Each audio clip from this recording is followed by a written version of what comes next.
तो राजेंद्र प्रथम के बारे में हमने देखा था। तो उसके बाद हम देखेंगे उनके पुत्र जो है वो राजाधिराज जो है वो शासक के रूप में हमें देखने को मिल जाते हैं। यानी कि हम देखेंगे कि राजाधिराज जो है वह शासक के रूप में मिलते हैं।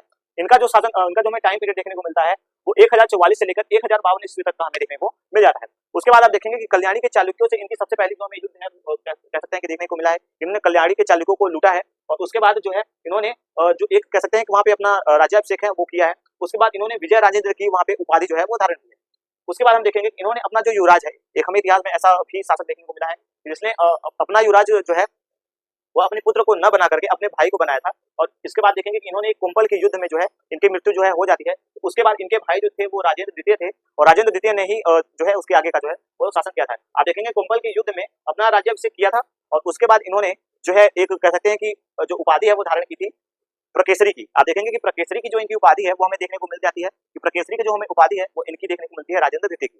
उसके बाद हम देखेंगे कि इनके बाद जो हमें और दूसरे शासक देखने को मिलते हैं वो वीर राजेंद्र देखने को मिलते हैं। जो वीर राजेंद्र है इनका जो हमें टाइम पीरियड देखने को मिलता है 1064 से लेकर 1070 ईस्वी तक का जो हमें इनका टाइम पीरियड देखने को मिल जाता है।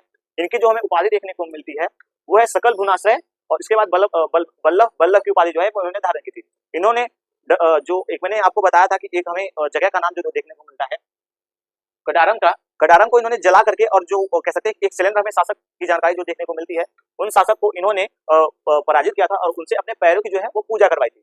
उसके बाद आप देखेंगे कुंडल संग्राम की जो युद्ध हुआ है उसमें इन्होंने चालुक्य को जो है वो पराजित किया। यानी कि आप देखेंगे जो चालुक्य हमें वंश देखने को मिलता है, जैसा कि मैंने उनके बारे में पढ़ा है पहले ही अपने क्लास में, तो हम देखेंगे कि उनसे इनका युद्ध होता है और उनको यह पराजित कर देते हैं। उसके बाद आप देखेंगे कि सोमेश्वर इनके एक लेख में हमें ऐसी जानकारी देखने को मिलती है कि जो सोमेश्वर ने तुंगभद्रा नदी में डूब करके अपनी आत्महत्या, यानी कि आप देखेंगे उन्होंने आत्महत्या कर लिया था। उनके बारे में हमें ये जानकारी जो है वो देखने को मिल जाती है। इनके ही शासनकाल में एक हमें इनके कह सकते हैं कि विद्वान हमें देखने को मिलता है जिनका नाम है बुद्ध मित्र। वह ऐसी धारणा प्रस्तुत करते हैं कि उनका ऐसा मानना है, उनका ऐसा कहना है कि जो वीर राजेंद्र थे यह एक महान तमिल जो कह सकते हैं कि महान तमिल विद्वान थे। इनके बारे में ये हमें जानकारी देखने को मिल जाता है। अब हम इसके बाद देखेंगे जो कुलुंतक प्रथम है, हम उनके बारे में अब आगे की क्लास में सीखेंगे। आप इसका एक बार स्क्रीनशॉट ले लीजिएगा। बताया था कि कुलुंतुक जो प्रथम है उनका जो हमें टाइम पीरियड देखने को मिल जाता है वो 1070 से लेकर 1120 ईस्वी तक का जो इनका टाइम पीरियड है वो हमें देखने को मिल जाता है।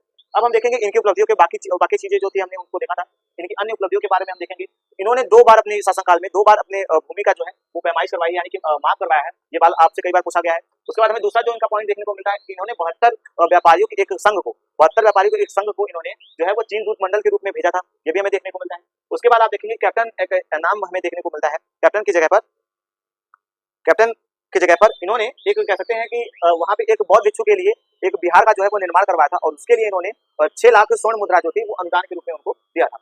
तुलुंकुक ने अपना जो है वो गढ़वाल वंश के शासकों के साथ जो है वो अपना एक कह सकते हैं कि राजनीतिक जो संबंध था उसको स्थापित किया था।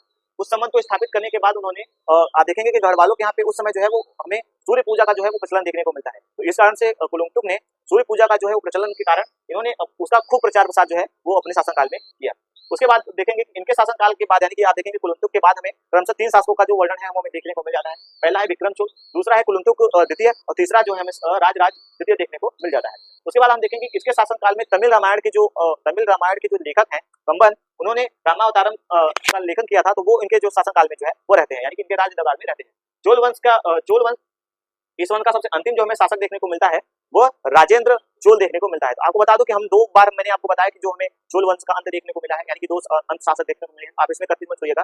पहला जो हमें देखने को मिला था, यानी कि आप देखेंगे अधिराजेंद्र जो था वह विजयालय वंश का, यानी कि आप जैसा कि मैंने आपको बताया पहले ही कि जो चोल वंश है उसके जो नींव डाली थी वो विजयालय ने डाली थी। तो विजयालय वंश का जो अंतिम हमें शासक देखने को मिला है वो है आदिचोल, सॉरी माफ कीजिएगा, जो उसका नाम हमें देखने को मिला है वो हमें अवजित राजेंद्र का देखने को मिला है। उसके बाद आप देखेंगे कि जो हमें इस वंश का अंतिम शासक देखने को मिला है वो राजेंद्र चोल देखने को मिला है। तो आप इस चीज का जो है वो ध्यान रखिएगा।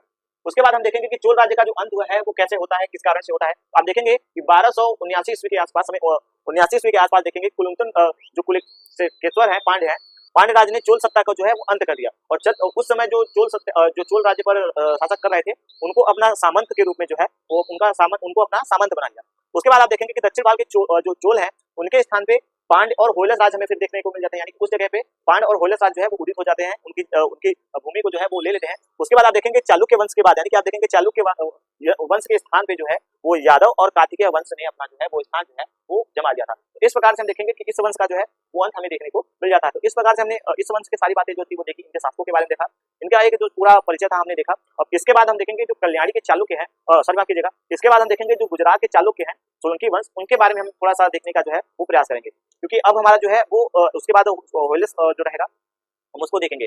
आपको ये क्लास कैसी लगी कमेंट सेक्शन में जरूर बताइएगा। आज की क्लास को हम यहीं तक रखते हैं, चलते हैं, जय हिंद।